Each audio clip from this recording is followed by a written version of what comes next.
ಏನ್ ಯೋಚನೆ ಮಾಡ್ತಿದ್ಯಾ? ಹಾಯ್. ನನ್ನ ಮಾತಾಡ್ಸ್ಬೇಡ, ಹೋಗು. ಯಾಕೆ? ನನ್ ಮೇಲೆ ಕೋಪನಾ?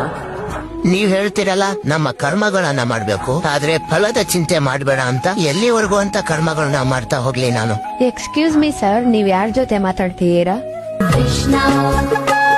ನೀನ್ ಎಕ್ಸ್ಪೆಕ್ಟ್ ಯಾಕೋ ಮಾಡ್ತೀಯಾ? ಅಂದ್ರೆ ಅರ್ಥ ನಿನ್ನ ಗಮನ ಬರೀ ಕರ್ಮಗಳ ಮೇಲಿರ್ಬೇಕು, ಫಲದ ಚಿಂತೆ ಬೇಡ. ನನಗ್ ಫಲ ಸಿಗ್ಲೇ ಇಲ್ಲ ಅಂದ್ರೆ?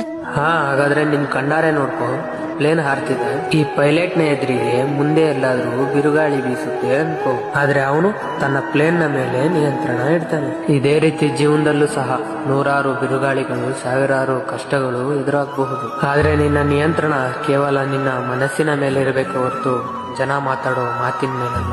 Your focus should be only on your goals, ಅದರ ರಿಸಲ್ಟ್ ಮೇಲಲ್ಲ. ಈ ಮಾತು ನೆನಪಿರ್ಲಿ, ಹಾರ್ಡ್ ವರ್ಕ್ ಪ್ರತಿ ಬಾರಿ ರಿಸಲ್ಟ್ ಕೊಡುತ್ತೆ, ಆದ್ರೆ ರಿಸಲ್ಟ್ ಪ್ರತಿ ಬಾರಿ ನಿಂದೆ ಆಗಿರಲ್ಲ. ಕಷ್ಟಗಳು ಬರೋದು ನಿನ್ನ ಬೆಳವಣಿಗೆಗೆ ಸಹಕರಿಸೋಕೆ ಗೆಳೆಯ. ಅಕಸ್ಮಾತ್ ನಿನ್ ಜೀವನ ಸ್ಮೂತ್ ಆಗಿದ್ರೆ ಆ ಜೀವನದಿಂದ ನೀನೇನ್ ಕಲಿಯೋದಿಕ್ ಸಾಧ್ಯ? ಆ ರಿಸಲ್ಟ್ಗೆ ಬೆಲೆ ಆದ್ರೂ ಇರುತ್ತಾ? ತಿಳಿತಾ?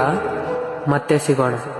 वो किसना है, वो किसना है, वो किसना है.